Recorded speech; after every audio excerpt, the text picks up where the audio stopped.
আসসালামু আলাইকুম এভরিওয়ান, আমি ডক্টর কবির বলছি। আজকে আমরা কথা বলবো ইমিউন সিস্টেম নিয়ে।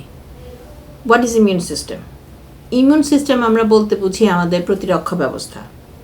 প্রত্যেকটা দেশের, প্রত্যেকটা কান্ট্রির যেরকম একটা প্রতিরক্ষা ব্যবস্থা আছে, আমাদের শরীরেরও তেমন একটি প্রতিরক্ষা ব্যবস্থা আছে।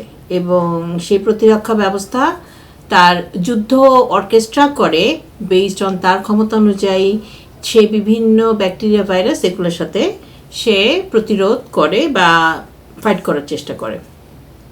এখন এই ইমিউন সিস্টেমটা নানাভাবে এফেক্টেড হয় বা নানাভাবে এটা এফেক্টেড হয় বিভিন্ন মানুষের জন্য বিভিন্নভাবে।